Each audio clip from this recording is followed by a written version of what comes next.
Good morning, ladies and gentlemen. Thank you so much for being here today. I'm Alicia Bárcena, and I am the Executive Secretary of the Economic Commission for Latin America and the Caribbean. It gives me great pleasure to have with us this very distinguished panel on a topic that I think is crucial for Latin America and the Caribbean, but I suppose it's crucial for all over the world because it's about rebuilding societal trust in Latin America. And that is, why are we talking about trust? Because there's a lack of trust, honestly. And there's also a problem of anger. People are angry.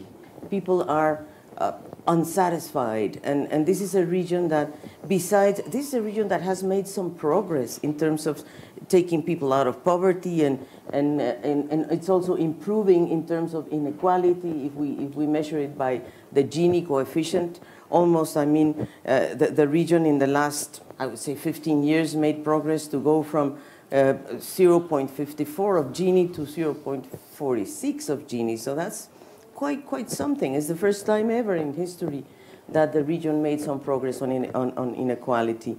Also on poverty, we went down from 44% in 2002 to 29% in 2015. 2015 again began the deterioration of poverty, and we went up a little bit to 30.2 up to 2017. So yes, there is a certain increase of poverty right now, but the anger comes from before, and of course the expansion of the middle class that has also been a matter of it. But why is trust decreasing in the region? And we made a study with the OECD, and this is only as a matter of introduction, and we found in this study that 80% of the Latin American people think that their governments are corrupt. First reason for distrust. Second, they have very low trust on governments, 25%. And then they have a lot of insatisfaction about the provision of public services. For example, they felt that healthcare has gone down from 60% to 41% in terms of the services provided. So what's the consequence of this? And the last factor we measured was something that we call the tax morale, and that is people don't want to pay taxes. So, and they don't want to pay taxes because they are not satisfied with the governments, basically. So this is what we call the tax morale that has been falling, and 52% of the people in Latin America are not willing to pay taxes. So is this a matter of institutions? If this is a matter of leadership? Is this a matter of what is happening in the region? So we have here with us 4 great panelists from different parts of the region. And let me start with my friend from the left, which is Ricardo Hausmann. And everybody knows Ricardo, I think. I don't know if he needs introduction, but he deserves a good introduction because he's a great academic from Harvard University. He has worked on many issues that are linked not only to the governance, but also to the productivity. You have done a very interesting model on this, Ricardo. So, and of course, you are from Venezuela, which is now a very, let's say, it's all over the press, and probably the lack of trust is precisely one of the hot spots in the region. So, Ricardo, if you can lead us and tell us, what do you think is happening in terms of trust, transparency, low-quality services? What, from your perspective, is happening?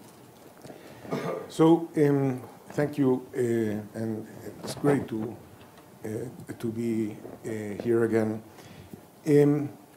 I think that if you ask people the question, do you think your society is fair or is unfair?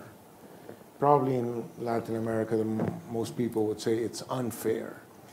But they don't necessarily mean inequality in the way economists measure inequality through Gini coefficients and so on. That sense of inequality is based on a philosophical approach that people call consequentialism. You see what are the consequences of the system. The system generated a certain amount of inequality. You say it's unfair because of the consequences. Robert Nozick had a different approach to the concept of justice, and they were saying, no, how it's about your moral judgment about the process that led to those outcomes. In his famous example, Will Chamberlain is a millionaire because people like to watch him play basketball.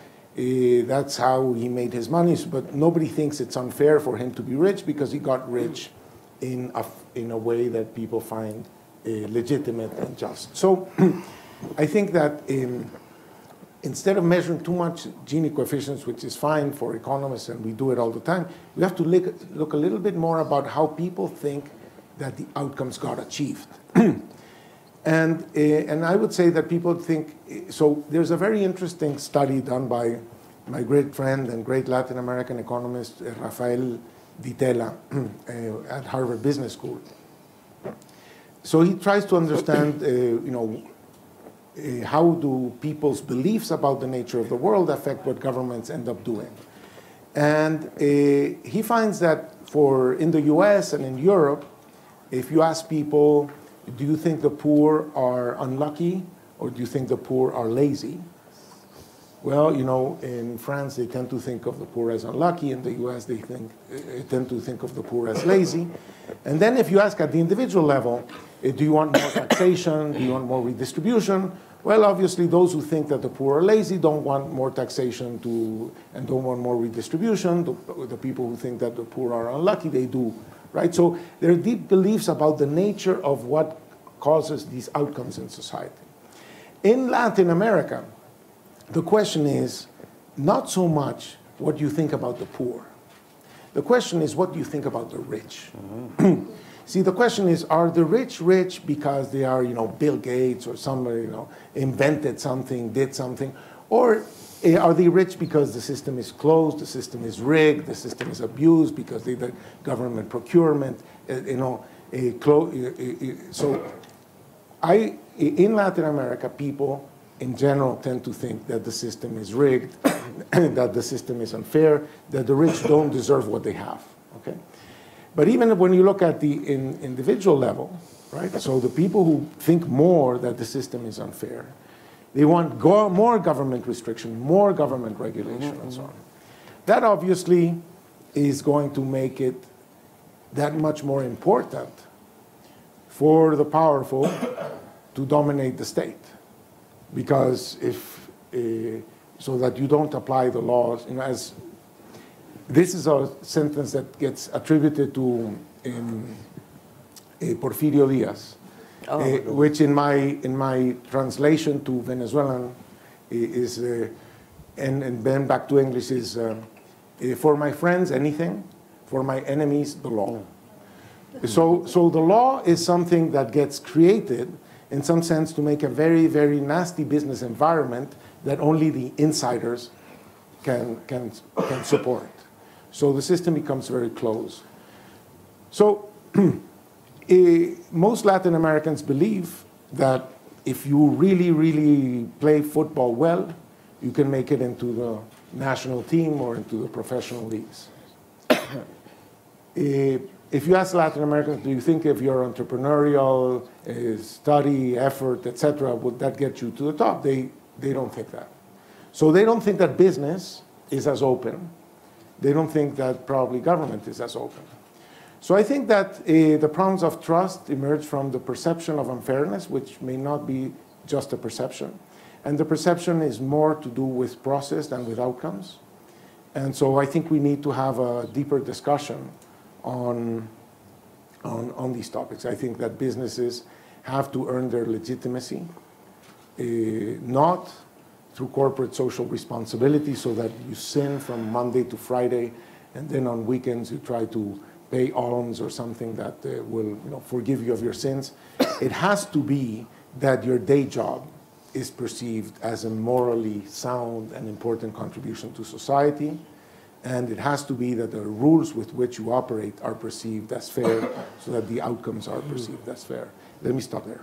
Thank you, Ricardo. We'll come back to you, of course. I thought you were going to quote the phrase of Porfirio Diaz that says that the Mexicans use, that we are so far from God, so close to the United States. I thought you were going to say that, but I know you use another one. But you know, what you're talking about here is, what about the elites? You know, what do we do with elites? And I think it's interesting. We have called that the culture of privilege. That is those that have those privileges because they are the elite. And this naturalizes, in certain way, inequalities. So we have been studying that quite a bit. I would like very much, Juan David Aristizabal, that you are from Colombia, you are a young leader, and Ricardo and I belong to different generations. Of course, he's younger than me, no question about it. But to senior young leaders. Exactly, we are senior young leaders and shapers, and so we are not startups, we are end-ups. But anyway, but the thing is that, but we would like to very much know what the young people think. You know, does the young people trust society, the governments, the institutions? The public, the idea of public things, the public goods? Are you more in the individualism? Are you, you know, how do you want to empower yourselves as young leaders? And how do you think we should?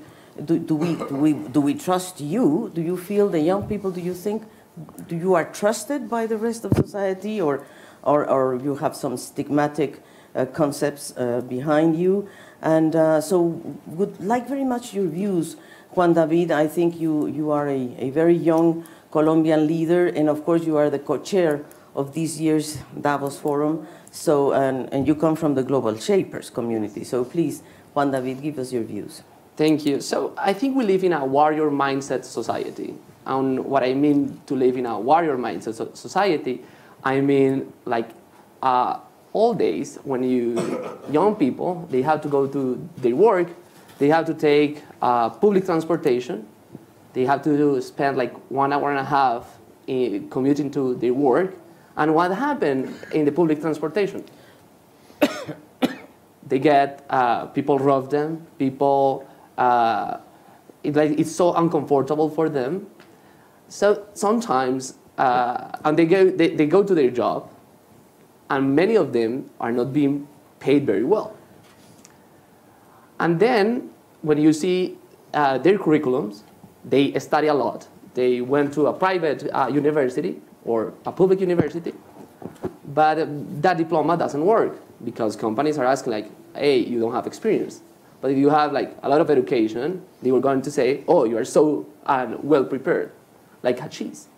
So I think like the problem is like, we are living in this warrior mindset that we are trying to defend ourselves like all the time, trying to live in communities that also have this public transportation system, but also security. How can people trust a government when our lives are not protected? When you go at night and people can kill you, or when your kids in the high schools can be involved in drugs. The micro-trafficking in all Latin America is happening. So we have to, of course, when we talk about trust, I think it's very important. But I think like the specific and the daily activities of people is they don't believe in the system because the system in so many cities is not working. And you put there populists, I think, say from the left or from the right, and they are talking directly to the people who are feeling disengaged of the system.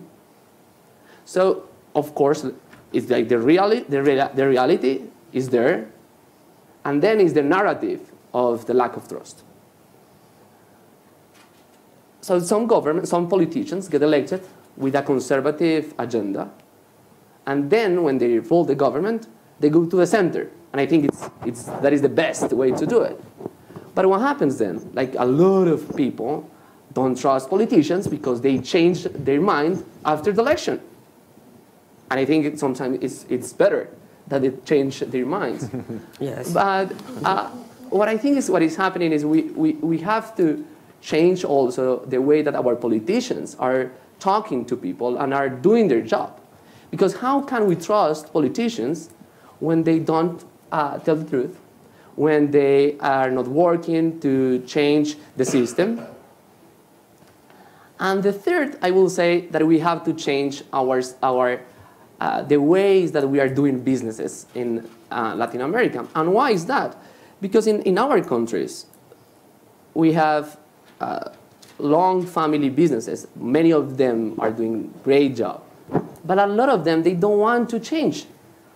They are having public contracts. They just want to be involved in this kind of business. They don't want to innovate. So when innovators appear, they say, okay, we don't like you. So we talk about racism. We talk about elitism. But I think it's, how can you call Ricardo like to be that we don't want to have innovators sometimes in our economy because they are going to change it. They will increase the pie, and they are going to change the way that we do business. So if we want to engage more people in the system and we want to have them trust in the system, we also have to train people with entrepreneurship skills. And we are lacking that in the public schools. One mayor in Colombia, in Bogota, what he did in public schools, he told kids that to be an entrepreneur was bad because he was from the left.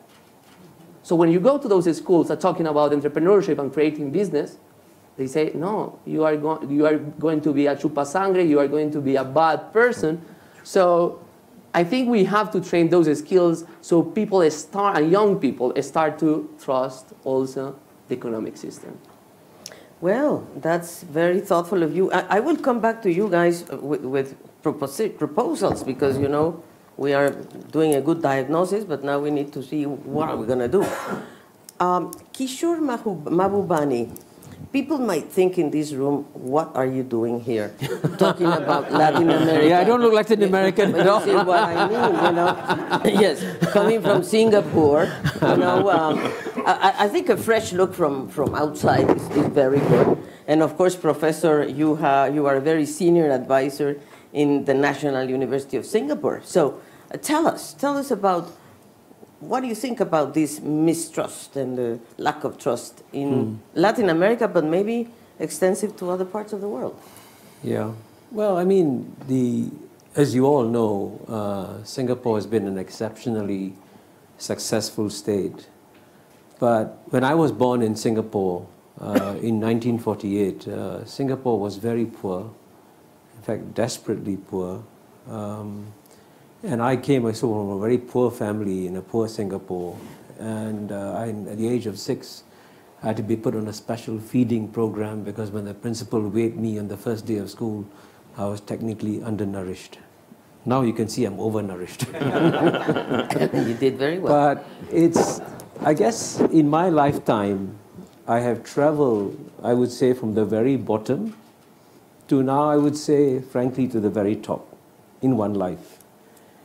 But my story is not just a story about Kishore Mahbubani. It's a story of hundreds of millions. And what the reason why, I'm going to talk about Southeast Asia, okay?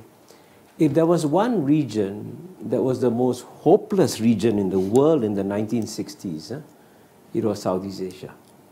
The biggest wars, Vietnam War, Cambodian War, you know, all the wars are being fought in Southeast Asia. More wars in Southeast Asia than in the Middle East. The per capita income of all the Southeast Asian states was very low, lower than African states. And the region just had no sense of hope at all, right?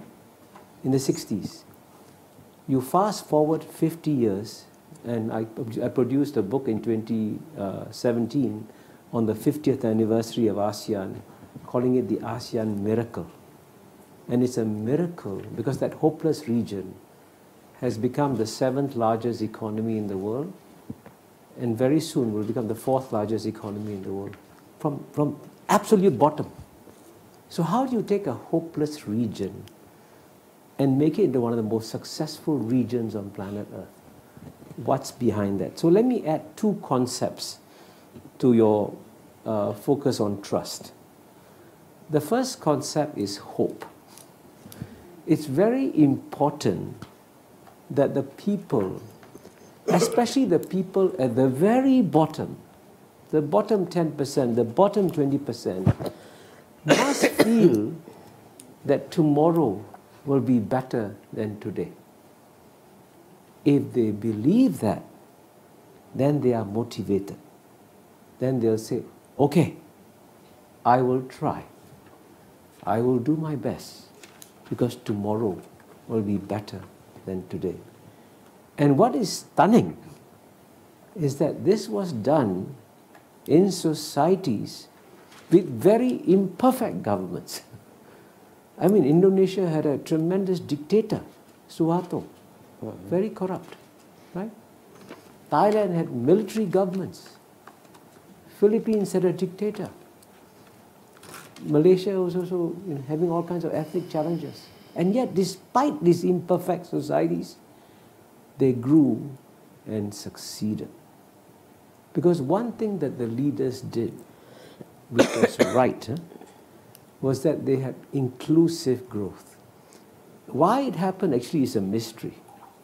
Wow, how is it dictators, military governments generated economic growth that didn't just benefit the top 1%, but actually benefited the bottom 50% in a spectacular way, right?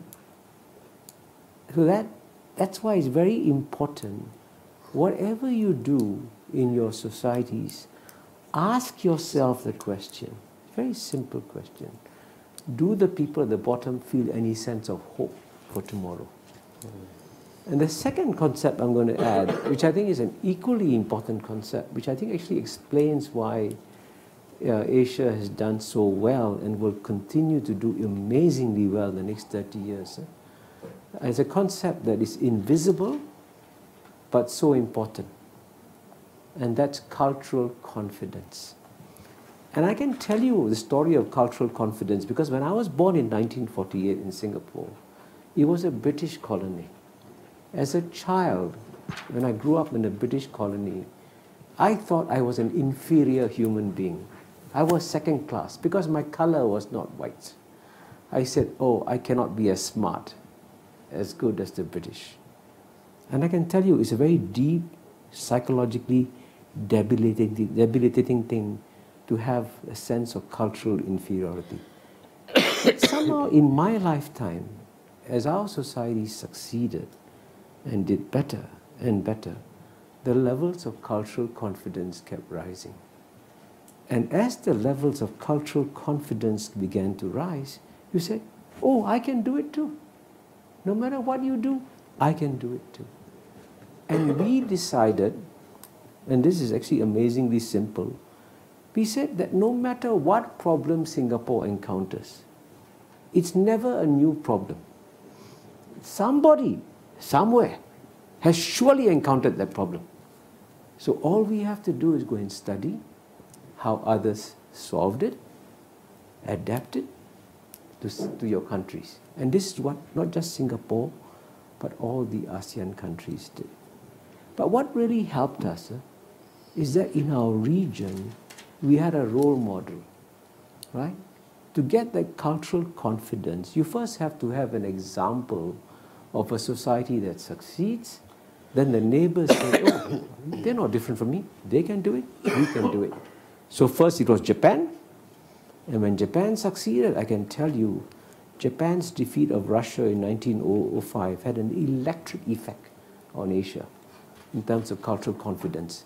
And then after World War II, when the Four Tigers emerged, right? They did spectacularly well. And all the neighbors of the Four Tigers said, hey, Malaysia, Indonesia said, Singapore is so small. If they can do it, we can do it too. And so, okay, we will learn from it. You know, and I can tell you, I'll conclude with one story, just to illustrate the story of cultural confidence. Indonesia, as you know, is the fourth most populous country in the world, the largest Islamic country in the world. And really, at one stage, was thought to be hopeless and all that. And one day, I was talking, when I was ambassador to UN, talking to my Indonesian counterpart. He said to me, Kishore, for many years, Indonesia used to send its urban planners to Europe to study why is Amsterdam so good, why is Zurich so good, why is Paris so good. They would write a brilliant report and they would come back to Jakarta, describe everything, and the last paragraph would be, oh, but Amsterdam is in Europe, Jakarta is in Asia. Jakarta cannot be like Amsterdam. He said one day, by mistake, they sent the planners to Singapore. And Singapore's urban planning, by the way, is among the best in the world, clearly. And so they wrote a brilliant report. They came to the last paragraph, and they were going to write, but Singapore is in Europe. Eh? Singapore is not in Europe. He said, that's the first time that the Jakarta urban planners said, okay, we can do it too. So that's why cultural confidence is key if you want to succeed. Wow, thank you so much. You gave us these two very crucial concepts, I think, confidence and hope. I guess this brings us very directly to you, Luciano, Huck, because you are from Brazil, of course, but you also know Brazil deeply. You have walked Brazil in the last 20 years. I guess you have traveled all along Brazil, and you have a TV program, which is a very famous one, and also in the last electoral cycle, you have been through a civic movement, no? Renova Brazil. So I think that you, although you have never been probably elected to a government, you know a lot about how people think and communities, and you have been interviewing leaders and candidates and so forth. So what are your ideas? What do you see in Brazil as the lack of trust? What's happening? What is your view about what's the next steps of the new government in Brazil? So first, thank you, Alicia. Professor, your words fits perfect in Brazil also. And I'm really happy to be here. And for the one who don't know me, I'm a storyteller in Brazil. And why I'm here on this stage? I'm here because I truly concerned about global polarization, about inequality, and this touched me profoundly in Brazil, and one of the most unequal countries in the whole world.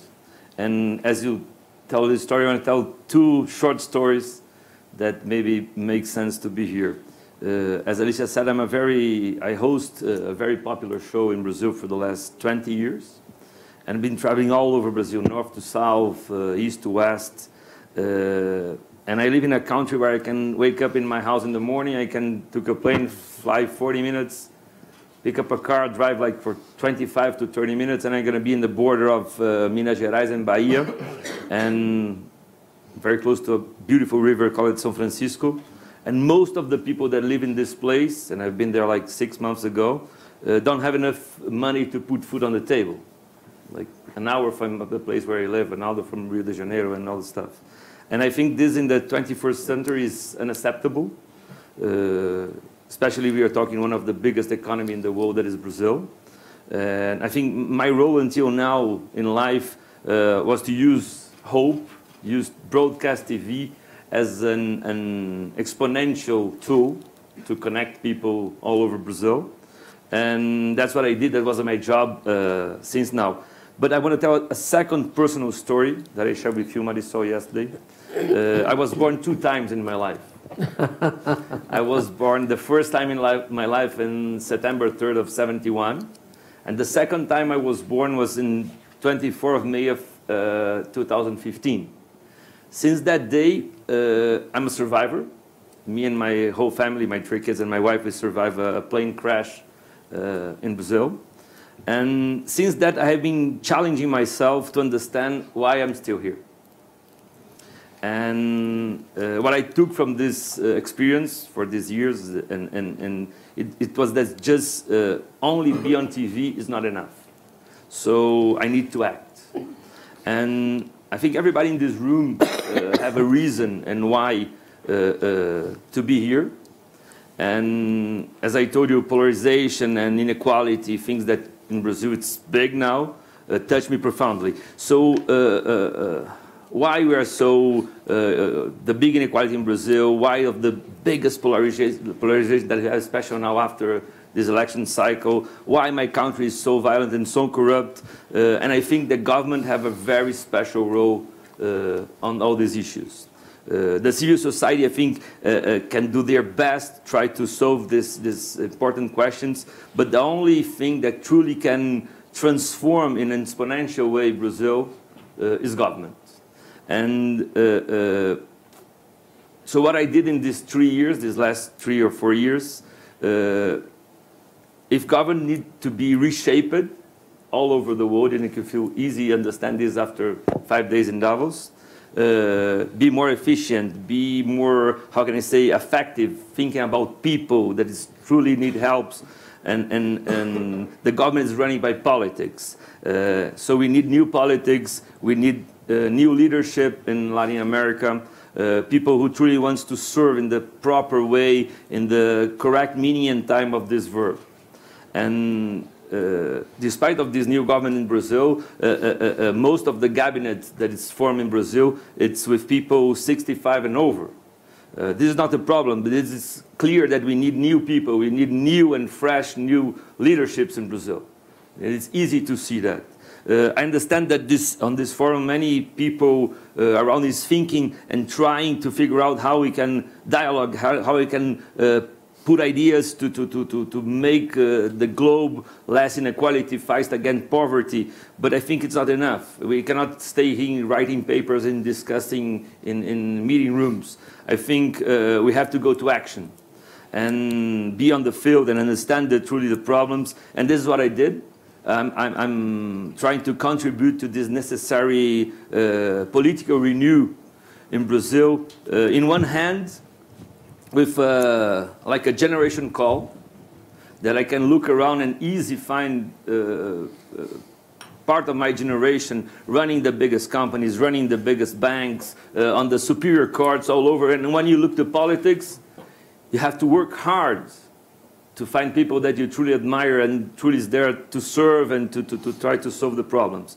So what I did, this in one hand, this was a civic call, a generation call. On the other hand, I tried to I didn't want to get close to politics, so I tried to help through the civic movements. So in this last cycle, and it was the first move of a long journey, it was just the first, we did 2 civic movements. One called Renova, that it was very simple. I have a very strong social media community. So we made a call a year and a half ago, simple. If you've never been elected to the office in your life, but you have a relevant role in your community somehow, apply. So it was a very hard subscription. It's like 4 hours subscription with interviews, with lots of things. And we received 4,600 applications from all over Brazil. And we spent almost 5 months trying to curate all these people, and we finally get to a group of 133 new leaders from all over Brazil, the 27 states, and all colors, Indians, blacks, whites, all over. And we launched 123 candidates. We said, quit your job. We're going to do a scholarship for you for a year.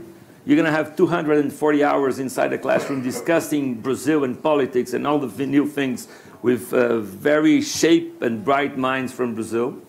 And if you want to be a candidate, we're going to support and help.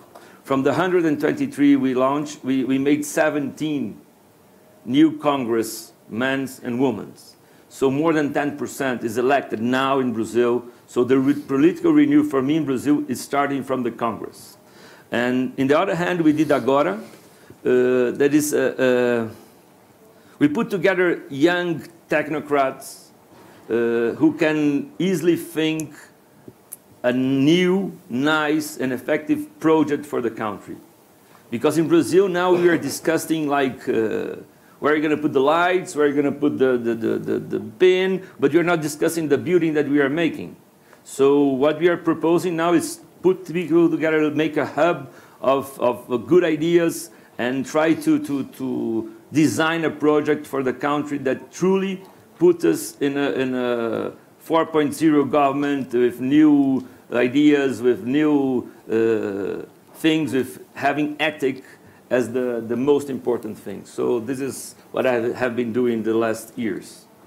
Thank you, Luciano. Very interesting. Let me go to the public now, to you, to see if you have questions or comments. And then I would like the panel to come back and tell us some ideas. Please. Well, thank you very much for all the new ideas, and I have something to ask the panel.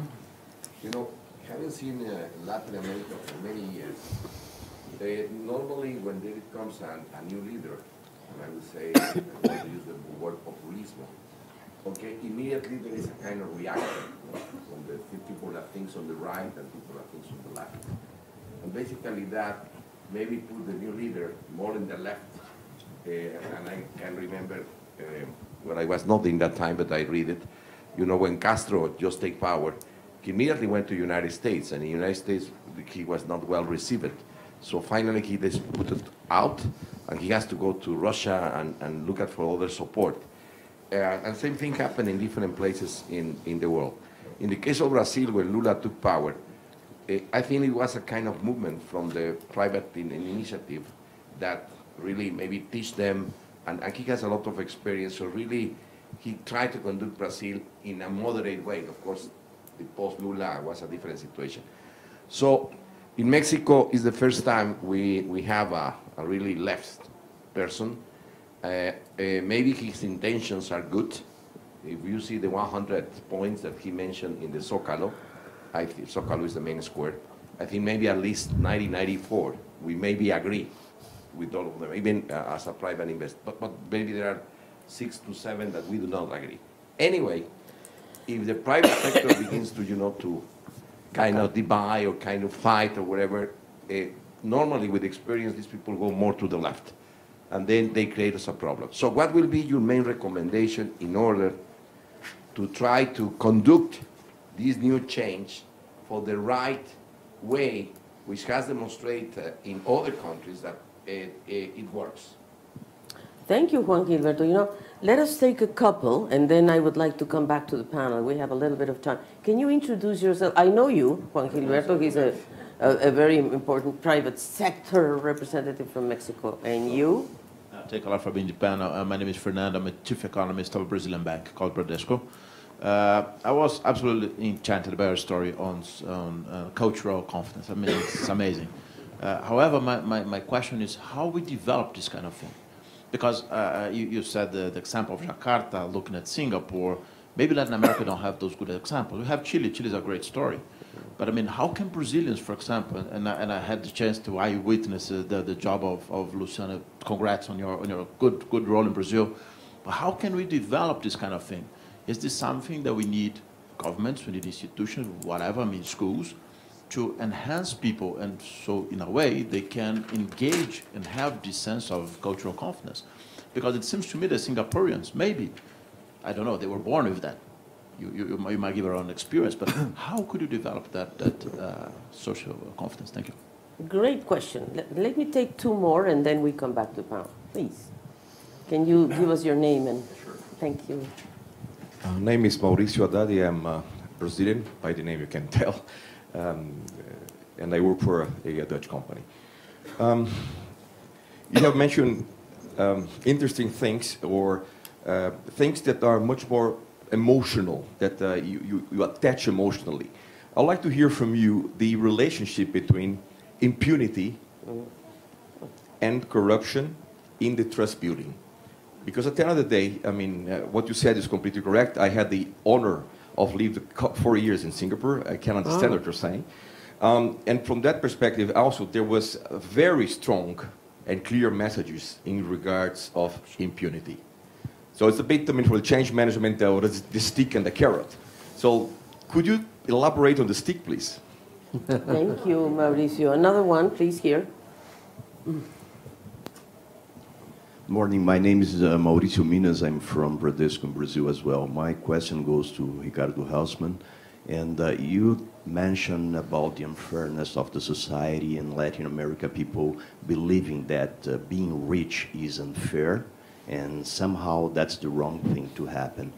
And what's the solution for that? Because when you take a look in some other societies, you see it working the other way around. And eventually that's the lever for them to thrive and to be prosperous in the long run. Very good. One more, and then we go back to the panel. We have one here, please. Gary Haugen with IJM. Just as to safety and to impunity, I think the data may show that in Latin America there are not actually functioning criminal justice systems, and that private security forces are between 5 and 7 times larger than public security forces. So for the common poor person, the experience of whether or not there's any process by which their personal safety can be secured, that seems to be a significant obstacle. Thank you so much. Let's come back to the panel. Go first. So, young people go first. So thank you. Actually, Yes. it's the other way around. So you said like we don't have in Latin America those kind of examples, and with all of my humbleness, I have to say that Colombia is one of the examples that we can change a country in 2 decades. What happened in the 1991, it was like the worst time for us. We had Pablo Escobar, we have the coffee crisis, and what happened? In 1992, President Gaviria sent an ambassador to Medellin to be like kind of his ambassador in the city. And what she did, she grabbed like people from the left, people from the right, CEOs, and they got together for 2 days, and they did like a prospective meeting. And they said, we are going to be, in 25 years, recognized by our innovation. We have to have politicians, we have to have more the private sector involved in what is happening in the city. And of course, like it took a lot of time and energy and money, and of course, lives. 10 years ago, it was the first time that in Medellin, for example, they elected a mayor, Sergio Fajardo, and he was like the image of what was happening in Medellin. But what happened in that time, we increased the number of the militaries, education. Something was happening in Medellin. And it's an example of what is happening in Colombia. We have a lot of problems, of course. So justice is not working. The education system doesn't work as I want. But I think we have those examples. And how we did it as a country, I think we had a common mission, and we did it. And we have a local example. And I think we have those examples, even if we have to do a lot of more things. But I think are in our region. And second, when we talk about role models, in my perspective for what I am doing right now, like helping young people to training them with soft skills, everything starts there with role models. And what are the role models that we have in Latin America? So when you ask them, we did a huge survey, and they love a sports person and, of course, singers. And where are they here? They are not being involved in our debates sometimes and now in our discussions. So we should use our culture, the ways that we do things. That is why I love that you are here, because I think we need more media people. We need people that engage people, because people listen to them. So if James Rodriguez says to the Colombians, okay, we have to be more, we have to have more empathy. We have to grow our growth mindset. That is what we do in my work. It helps a lot to engage them, and then we can have a mission together. Thank you. Let's go to Luciano. Some questions were addressed to you, and then to Mahbubani, and we will close with Ricardo. Luciano, please. I think from the things I listened here, I think you said it's in Brazil. If you don't put education as a priority, I think that's what happened in Singapore. You see what happened over there. We cannot build a new society based on ethics and that can open a truly new cycle for the country. What we have now is in this new government, and of course we have to support all the positive agenda that are putting, especially in the economic side. They're, I think, in the right path.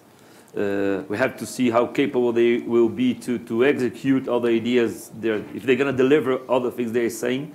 But we have serious problems if you go for education. They are mixing religion and education. That's very dangerous. They have some, we have big challenges on the foreign policies and politics. We have things in the human rights. So I think we're going to have the next years in Brazil. Of course, we're going to have to support all the positive agenda, but we have to be very concerned and very paying attention and things that can go wrong in our country. And again, I agree with you. When you come to a forum like this, in these last 3 days I've been here, it's so sexy when you talk about entrepreneurs, you talk about how you're trying to reshape capitalism. When you listen to Bono talking here or say that the capitalism was the system that took more people out of poverty in the last decades, but it wasn't enough. And I think that the public sector doesn't have money in countries like Brazil to solve all the questions and the problems we have. So we have to put the civil society together to make how government and politics can be sexy again for the people. And in Brazil, if a normal guy come to her parents and said, I want to be a politician, said, why are you crazy? Why are you doing that? You want to be a thief? So we have to change. We have to bring a new meaning for the world politics in Brazil. And the only way to do this is to bring new people, new leaderships, new ideas, trying to make government sexy as is the social impact funds and the investments, all the stuff. So I think we have a big challenge in Brazil for the next years.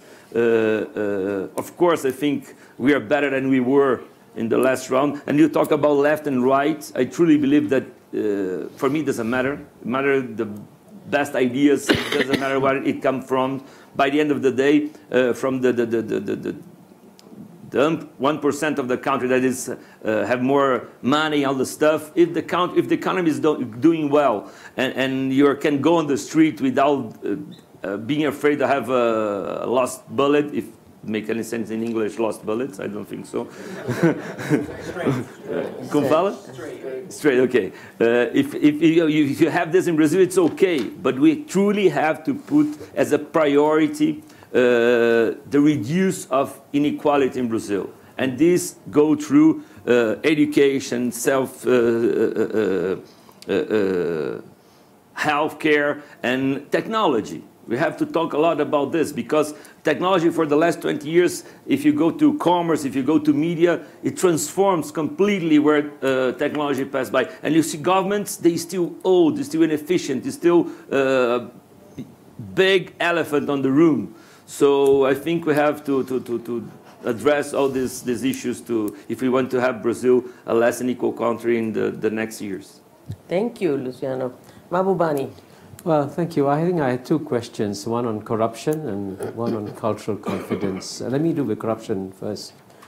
And I would say if you want to study, of course, a case study of zero corruption in the world, how you go from high corruption to zero corruption, the case study, of course, is Singapore. In 1960s, when Singapore became independent in 1965, corruption levels were very high in Singapore. When my sister was sitting for primary 6 exams, right, which are very important. If you want to pass your primary 6 exam, you cannot go to secondary schools. She could buy the exam papers, corruption. You could get driving licenses, corruption. So how do you eradicate it? But what Singapore did that was unusual is that we decided that to kill corruption, you don't go for the bottom. You go to the very top. So sometime in the 1960s, one minister had a businessman friend. And the businessman friend said, come, take a holiday with me. And the minister said, I have very low salary, I cannot go on holiday with you. The businessman said, don't worry, I'll pay everything. So the businessman paid for his holiday. Now there was no bribe. There was nothing given in return. But when he came back, he was arrested, charged, and went to jail. So when you arrest a minister and put him in jail just for accepting a gift, the message goes down very quickly. So don't try to go for the people at the bottom. Pick the ones on top and go for them. And unless you're prepared to attack members of the elite for corruption, don't bother with the people at the bottom. It won't go away. Now, on cultural confidence, the first question you need to actually honestly ask is a difficult question to ask because it requires rather deep psychological self-reflection. What is your current state of cultural confidence? And I can tell you in my case, speaking as an ethnic Indian, it's quite shocking that in my lifetime I've gone from believing that we Indians were second class, to the British and so on and so forth, to reaching a point where we thought we were equal.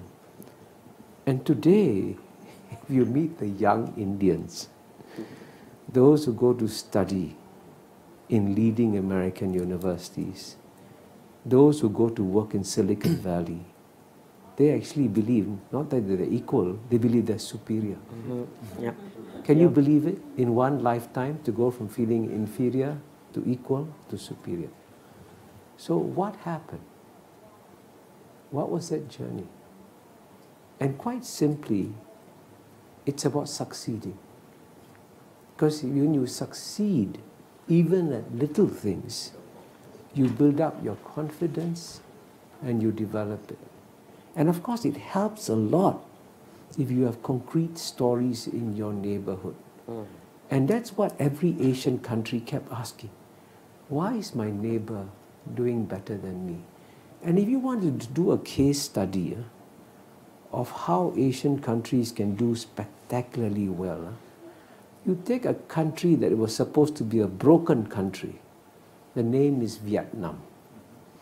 It was fighting wars almost consistently for 50 years, from 1940 to 1990. 50 years of just fighting. The French, the Americans, the Chinese, they fought all the big powers. When the Berlin Wall came down, they thought Vietnam would be like Cuba, would suffer. Vietnam was finished. In the last 28 years, Vietnam has now become the #1 economic miracle of the world. You just look at the data on Vietnam. The President Kim of the World Bank has said the poverty reduction program that Vietnam has Vietnam poverty reduction results of Vietnam. If you replicate that in Latin America will be a completely different region. And Vietnam started late, 1990. And Vietnam is on its way to becoming the next South Korea, the next Japan. Why? The Vietnamese said, hey, why are our neighbors doing so well? Why can't we do as well? Right? And by the way, they also have corruption and all in Vietnam. Despite all that, they succeeded. So success stories are critical. Yeah, so let me conclude with one positive success story. And as an example, when I first went to Colombia in 1991, I was telling you, I was a guest of Andres Pastrana. I was shocked how dangerous Bogota was, To go from Andres Pastrana's flat to an apartment across. We could see the apartment. We had to go into this garage, get into a car, lock the doors, take a car, cross the street, go to the next apartment building. Now in Singapore, you can walk anywhere you want. Come to Rio, we're going to enjoy Rio. Amazing, I was shocked. And in 1991, I was told you cannot go to Medellin. Medellin,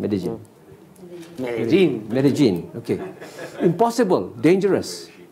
You know what, 2 years ago, I was the chairman of the nominating committee of the Lee Kuan Yew World City Prize. And we had given the prize to New York, to a city in Spain, all big success stories. The latest prize we gave was to Medellin. Lee Kuan Yew World City Prize. Why? Because Medellin went from being one of the most dangerous cities on planet Earth to becoming remarkably safe. Success stories. So if you can win the Lee Kuan Yew World City Prize with a city like Medellin, then find your success stories, real success stories, and use them to inspire people, because propaganda never works. Thank you, Mahbubani. Very good. Let me close this panel with my friend Ricardo Hausmann. Please. Thank you.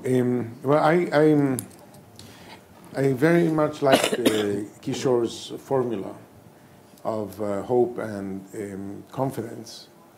I would add a third leg to the thing that would make hope not wishful thinking, but an actual reality, and confidence a reflection of reality also. And that is the fact that Southeast Asia has a very, very impressive growth strategy that was export-led from jobs that were in cities, that allowed them to go from simple things to more complex things, starting in garments, textiles, electronics, cars, and chemicals, and more complicated things. And that export capacity from cities meant that as the society urbanized, there was jobs that were not about selling to each other, but selling to a growing global market share. In Latin America, we have, some countries have more successful exports, less successful exports, but exports don't come from cities. They're mining, they're agriculture, and so on. So when people move to the city, there is no more additional source of income in the city that's coming from the rest of the world. It's sort of like people selling to each other, and the process of city growth leads to more shanty towns, leads to a different kind of city growth. So I think we should learn to have hope, we should learn to have confidence, but we should develop something that justifies the hope and justifies the confidence. I also like very much the confidence idea to be a sort of like an inclusive confidence. It's not that we say the white elite can do it. It's sort of like the we, everybody, the us can do it. And I would like to stress some of the things in which we don't know about our unfairness. For example, in 1776, we know the US declared independence. It's less known is that in 1775, the US, the Continental Congress, created the Postal Service. And the Postal Service was based on the idea that any incorporated city was going to have a postal office. And so that everybody was going to be connected. It was not just going to be, New York and Boston or whatever at the time. So that was, a postal service was sort of like the Internet of Things in those days, right? It was adopted in an inclusive manner so that everybody would be able to belong to that technology. In Switzerland, with all these mountains these guys have, the postal system has a bus service. Clean, neat bus service. You are saying, look at the bus system in cities and how impossible it is to go to work. We have healthcare systems that are sort of like institutionalized apartheid, right? We have healthcare services for the poor in some facilities, for the working, formal workers in other facilities, and for the rich in different facilities. It's not that we have different forms of paying and then people go to the same services. We have, even in Colombia, you have sort of like housing apartheid. You have stage one, stratum one, stratum two, and then you've separated society by social strata. So inclusion into that process, I think, is also a part of that fairness. The question is how do we explain that being rich is not bad? It's not that being rich is not bad. The question is, how did you get rich? So is the wealth justified? Is the wealth merited? Is the wealth something that society should honor? And that depends, on the way it was achieved.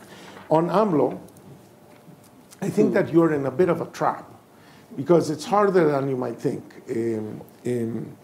Because AMLO is going to, AMLO has really bad ideas. And since you love Mexico, you'll try to prevent him from implementing these bad ideas. And in the process of you trying to prevent him from implementing your bad ideas, you'll confront him, and then he'll get mad, he'll feel excluded, and so on. It's not that you just don't want to get along. It's that he has really bad ideas. Let me just give you two. He just dramatically cut the salary of public sector workers. Well, you want to run a criminal justice system that is going to fight major criminal organizations by people who earn peanuts? You're just lowering the price of buying them off to make them be part of your criminal gang. So, so you would want to fight these things. You want to have tourism, jobs, export, etc. You need an airport. Well, we know what happened to the airport. So it's normal that as his agenda becomes an agenda you would want to oppose, that it will become a confrontational relationship. Obviously, you want to get along and so on. But the problem is that you have very, very good justified reasons not to get along. And finally, let me just say that sometimes the most catastrophic things like Vietnam or other countries that got destroyed maybe have a chance to redo it in a better way. So since I'm from Venezuela and we are in the deepest of the deepest of the deepest catastrophes that ever has happened in our region or probably in the world outside of war, let me just hope that in this reconstruction of Venezuela, we do it with hope, with confidence, with fairness, but also with inclusive growth. Thank you. Thank you.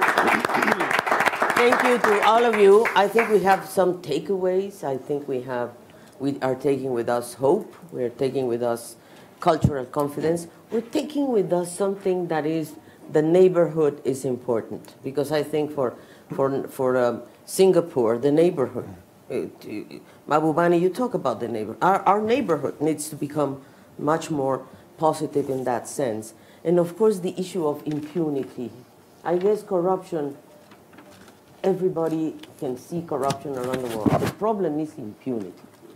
Honestly, this is something that we have to get rid of very soon. So thank you all very much. I think this session was great.